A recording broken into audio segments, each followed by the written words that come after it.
Meow, meow, meow, meow. Meow, meow, meow, meow, meow. Welcome everyone to your paboritong Tres Super Marios RRM. Thank you so much sa lahat ng mga sumuporta sa atin. Oh, Mark, kamusta ka naman dyan, Sir Mark? Attorney Mark Gamboa, happy birthday, birthday boy. Kamusta naman Thank you, dyan? thank you. Kamusta bro? Maraming birthday, salamat ba? sa lahat ng bumate sa aking Oo. kaarawan. Happy birthday!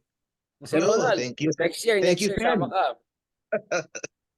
At of course, Thank you, kasama Sen natin. Llamas. Thank you. Oo, kasama natin ang crush ng bayan na si Edu Manzanas, 0.6%. Wala namang update sa 0.6. Umakyat na ba? Baka magka-level na kayo ng DDS, 3% na lang daw sila ngayon. Kamusta Sir Ronald for joining us, the biggest of big R's. Busy. Oo, daming Daming ganap. meetings. Ayan. Naka-guestings. Daming meow-meow. Meow-meow. Wow, speaking of meow-meow, bago tayo magkibuloy, bago tayo magkasi, talaga ito si Mark Gamboa, sabi niya pwede parang ano, sige, wag na wala nang laglagan. Eto, pag-usapan muna natin itong Reyna ng Sablay. Ay, I'm sorry. Pag-usapan natin ng Sara Duterte. Sir Ronald, anong basa mo dun sa nangyayari? Nagme-meltdown na yata. Like, ano ba nangyayari? Napanood mo yung mga hearings niya? Kung Partly. hearings. Mahaba eh. Hindi mo naman mapanood yun lang in one sitting eh. Haba eh. Ilang oras yun, di ba Mark? Haba eh. Pero yung mga nakita mo, amazed ka eh. No? Alam mo na ito si Sara ay madaling ma-unhinge. Pero hindi mo inasahan itong mga antics niya eh. Na biro mo yung chairman pinapapalitan niya. Palitan, no? Ngayon lang, ngayon lang ako nakakita ng gano'n, no? Tapos Meow, meow, talagang meow, meow. talagang nag-wild siya, no? Talagang tinaob niya yung lamesa, no? Ah, anong tawag mo ron? Anong tawag mo sa ganung klase? Tapos nung simula ay Karen eh.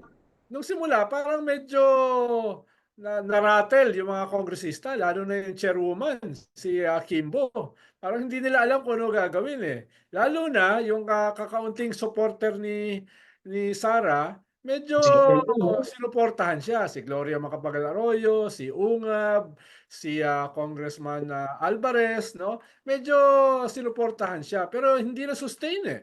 Eventually, ay patuloy na nag-unravel.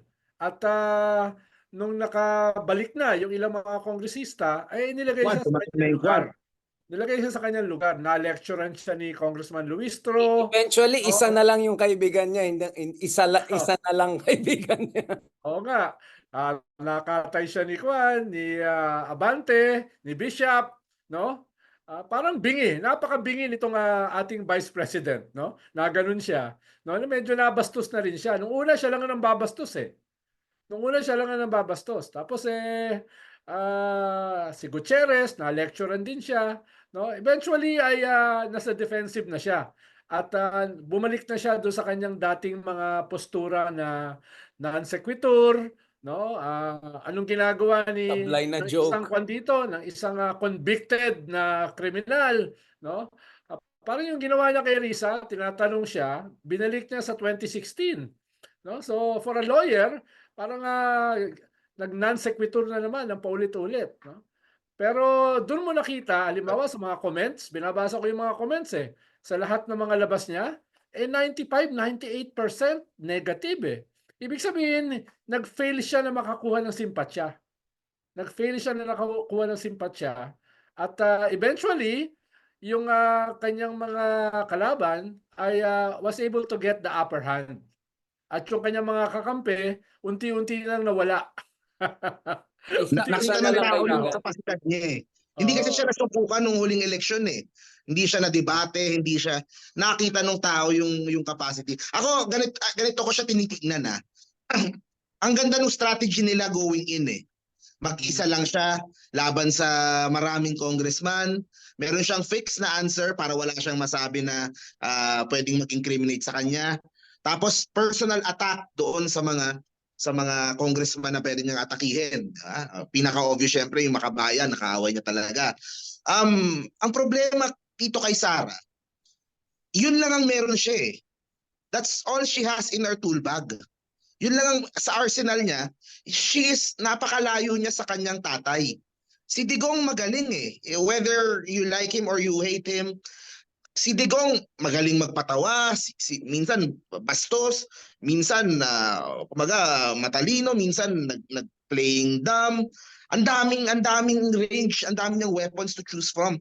Si Sara isa lang ang mode of attack niya Yun lang isa lang ang ano niya, atake lang ng personal, yun lang yung meron siya, parang butanghera lang yung style. So eventually, nakuha na ng mga congressman. Pero actually, mali din yung mga congressman, hindi nila napagandaan ng maayos. They should have expected from the start, nakita nila sa Senate hearing na ganyan. Yung ginawa kay Riza. Ginawa kay Risa, dapat na-expect na nila na gano'n. Siguro, hindi din nila in-expect na baka umattend. Siguro, inisip nila baka mag-absent. O ano, pero dumating siya lang mag-isa. So, pero ang pangit dito, nakita nga nung tao yung kapasidad ni Sara, kung paano siya magsalita, kung paano siya Walang kapasidad. walang kulang sa substance o walang walang lalim yung kanyang tapos dapat nga sinimulan nila dun sa kay yung mga tanong ni Congresswoman Garin, kasi si Congresswoman Garin sinimulan niya, ano ba itong project na to, na tree planting, ano ba itong kumbaga, kasi from the start sinumulan nila confidential funds kaagad. Yun yung pinagandaan ni Sara pero nung tinatanong na siya dun sa mga tree planting, yung mga kumbaga, maski yun, umiwas siya ng tanong, dapat naman talagang sinasagot yun at hindi tuloy yung nakita ng tao, di ba? Kung alam ba niya talaga yung mga proyekto niya. Ang problema, Mark, usually nagdadala kasi niyan yung chair. Narattle yung chair Di ba? Narattle siya Dahil lang a year ago, siya yung nagde-defend ng intelligence at saka confidential That's funds my ni point, Sara. Ronald. You could see na, Kung di ba, you could see, Narattle Ronald siya. at saka Mark, di ba, na walang respeto si Sara sa mga to. Wala siyang respeto sa mga makabayan. talaga. Pero wala rin siyang respeto kay Stella kasi sabi niya, di ba ikaw lang yung alalay namin dati nagdi-defense sa confidential fund. You can see walang authority walang respect si Sara. Puro kayo mga trapo. So you could see it's coming out Wala siyang respect. Ang tanong ko sa inyo, dapat bang mas naging kasi ang nagmukhang hinayaan ng ibang congressman na bastusin sila Should they have been harder on Sara? Kung takot sila, dapat iharap nila yung mga walang takot. Meron naman dyan Hindi, halimbawa, kung si Congressman Gonzales yung ginawa nilang chair, sa Mandaluyong, ayun, pwede yun sa barubalan, no? Pwede yun sa street fighting, no? Sanay yun sa ganyan. Si Stella hindi sanay no? Yan sabi nga niya, yan yung pinakamahirap na ginawa niya sa buong buhay niya. Inamin no? Inamin. Manda siya ng 5 years. Hindi pwede sa Bardagulan di ba? Hindi pwede sa Bardagulan, no? Kahit papaano, sila Abante pwede. Dahil sanay yun sa ganyan Di ba? Sanay si Kwan Yung iba kasi, yung iba medyo ninenervyos dahil baka mag-survive ito sa midterms at baka may chance pa itong manalo sa 2020. No? Kaya yung iba nag-stay away Yung iba nag-stay away. Dapat pinalam nila yung mga alam na lalaban talaga na hindi takot kahit maging presidente itong si Sara. Oo nga. Yun dapat plano ng ganun ka pulido. Oo. Pero yun ang problema kung masyadong marami. Pero yun ang problema kung masyadong marami. No, hindi mo alam kung sino magko-call ng shots, hindi mo alam kung sino attack dog, sino yung titirahin yung ganito, etc. No? Zarzuela. Medyo Zarzuela ang nangyari. Medyo kala. But I just have a question. Mark, bakit pusit? Like, where is this pusit thing coming from? I heard different versions of bakit pusit ng pusit? Bakit octopus ng octopus? Hindi ko na Ay, hindi mo ba alam yun? Pag nako-corner daw kasi ang pusit, naglalabas ng tinta. Oo. Pero walang sagot. Para ma-distract yung mga pahabol, no?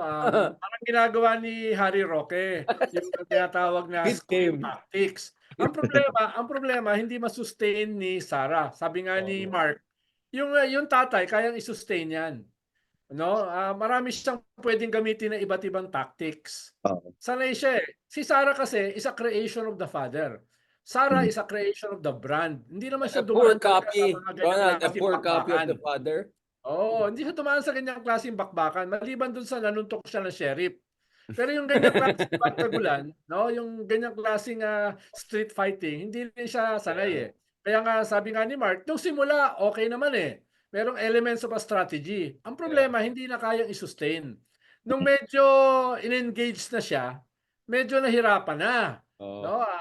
Halimbawa, nung tinanong siya dun sa West Philippine Sea, no? Nung nagsimula na siya magpaliwanag, 'di ba? Nasabi niya, hindi ko naman trabaho 'yan eh. Trabaho 'yan ng presidente, yung foreign policy.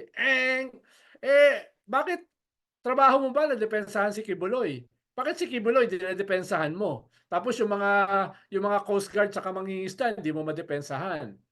Tapos pinaliwanag pa niya na okay lang naman ako doon sa ating depensahan yung ating soberenya, yung ating maritime rights. Pero wag nating kalimutan yung shared interest at wag nating kalimutan yung regional stability. Anong shared interest kung ini-invade ka? Anong shared interest kung sinasakop ka at hinaharas yung mga tao mo? Sablay talaga, What sablay. shared interest? Anong regional stability kung ang nagke-create ng regional instability ay yung 9-dash line? So, yun naipit na siya eh. Dahil yung kanyang answer ay medyo nakaprepare eh. Pag yung in-engage mo na, hirap na siya. Hanggang script Tulad lang dito siya. sa Ang COA.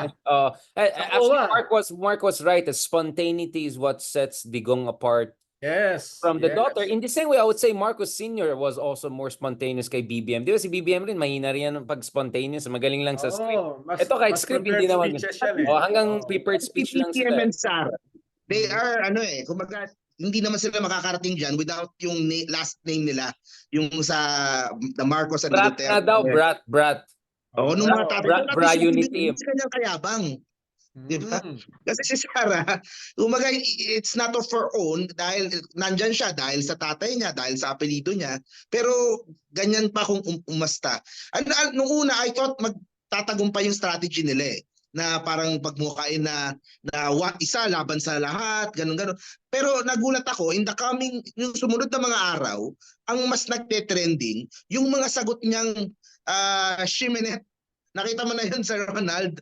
Yung Alam mo na yung bago na, she may not like how I know what I answer. say. She may not may agree with what I say. The content of my She may answer. not. But I'm answering. Nag-mean girl siya. Mean girl siya. Ito po rin. I answer. She may not like how I answer. She may not like content of my answer. But I am answering. Mga ganyan na. Nagugulat ako kasi yun yung nag-trending. Kumbaga yung kulang sa substance, kulang sa depth nung kanyang Nakita nyo to?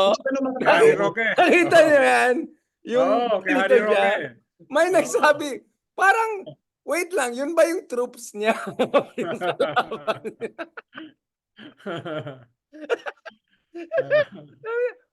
Parang siya yung boss ng mga ano yan. Richard, what will happen next ba? May second hearing, di ba? Yeah, my point is, di ba Ronald, this is just Pero rare yan ha. Ngayon lang ko impeachment nakakita momentum. ng budget ng Vice President na na-defer. Paano At ayaw kahit yung niya mga i-defend. oposisyon na Vice President, Binay, yan si si Erap, no? si Lenny Robredo, hindi na de-defer ang mga budget niya. Ito tanong ko sa inyo. Dapat ba zero budget or bawasan na lang yung budget? Tingin ko babawasan. Hindi yan isisiro. Oo, paano may mga staff siya eh. Hindi yan isisiro. Tsaka magmumukha siyang martir pag siniro. Pag siniro, no? Pag yung binawas mo yung mga duplication. Lenny level, mga Pag 700 binawas mo yung mga billion. duplication, defensive siya. No? Defensive siya at saka puntos yun laban sa kanya.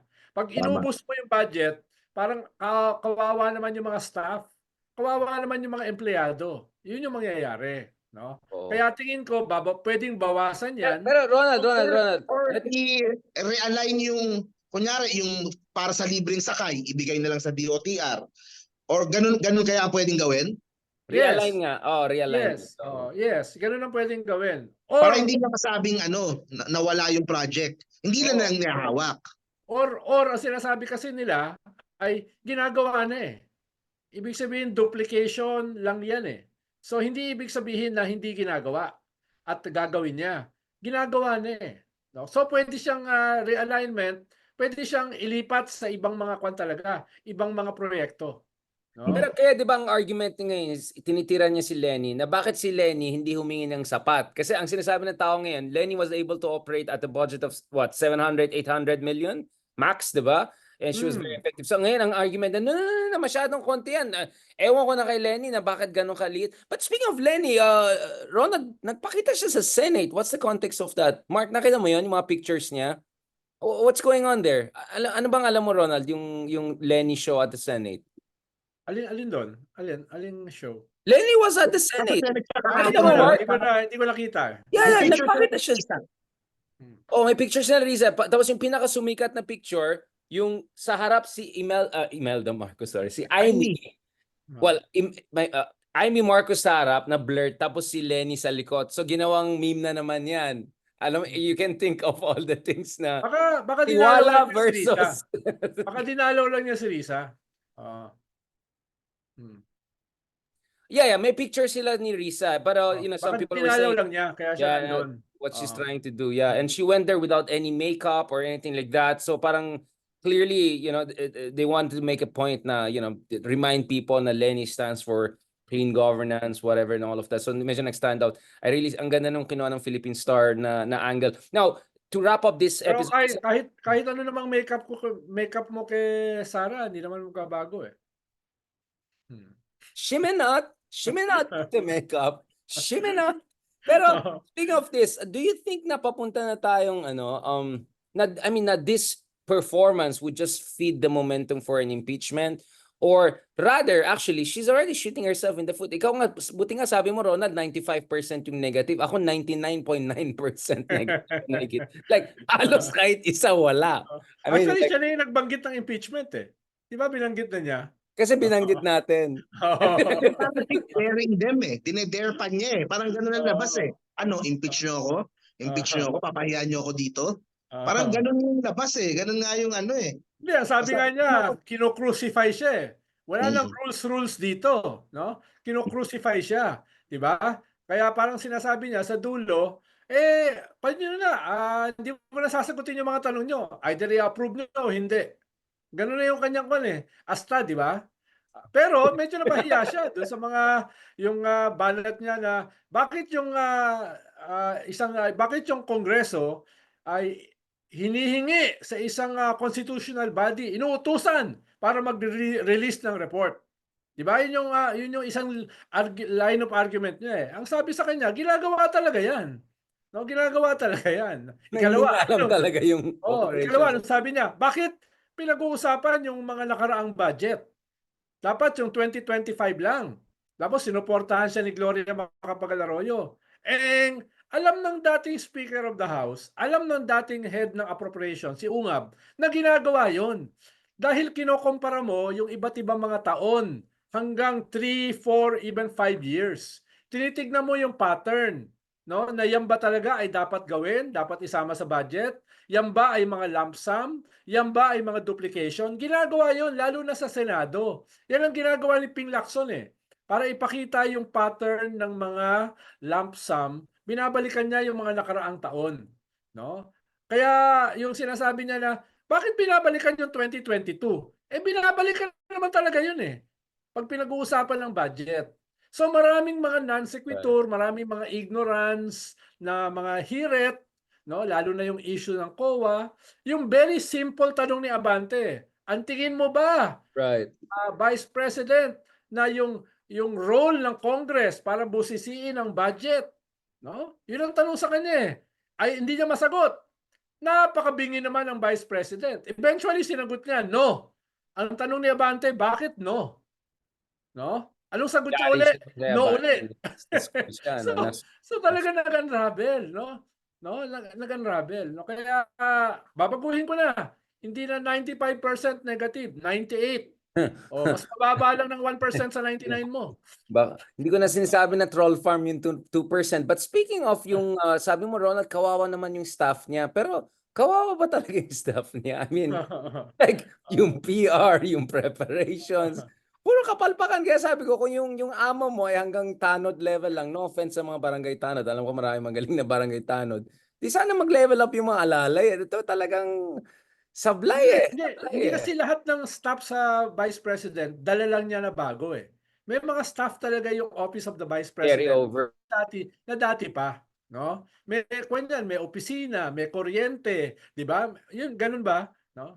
Hindi mo pwedeng i-zero. Right, yeah, exactly. Pero siguro pwede bawasan yung mga yung mga information, rewards. Ang laki ng pera sa rewards niyan. 10 million ba yung rewards niya? Kaya hindi niya masagot Mark tsaka Richard Kaya hindi niya masagot dahil yung report niya eksakto, walang butal. Yung 125 million in 11 days, eksakto. Even the rewards. Paano mo ipapaliwanag yun? Kaya may notice of Very precise. disallowance. Oo. Diba? Kaya may notice of disallowance Dahil napaka-improbable nun na nagamit mo yung 125 million in 11 days na wala man lang butal. Hindi mo man lang nilagyan lang, may sobrang 10,000. May kulang na 6,000. Di man lang Eksakto nahiya na 10 pesos na pang tip na lang siguro. Eksakto Tapos yung iba mong pondo, underutilized. Tapos yung intelligence fund, eksaktong naubos. Paano mo kukuhanin yun? Paano mo dedepensahan yun? Kaya natahimik siya ron. Di lang siya sumagot. Right, just correction, hindi naman correction. So may mga nag-update sa akin na may Naga youth na nag-tour yata sa Senate at yun ang sinamaan ni Ma'am Lenny. Just to be clear na baka sasabihin nila binibigyan ng... Speaking of 1% na pro Sarah, may nag-comment dito. In fairness, Sarah is beautiful with or without makeup. Akala ko with or without H. If we talk about natural beauty, H ever politics, it's not about beauty contest, but concrete performance and actions, which completely missing. But anyway, on that note, I think this is the perfect transition. Siya, ang bait ko talaga sa followers natin. To Kibuloy, the man of the hour. Mukhang paubos na yung aircon sa underground. All right. I think that wraps up our episode on Shimenot, the Shimenot episode. Slash Pusit, Pusit episode. Pag-usapan naman natin si Kibuloy. Maraming salamat mga ka-RRMs.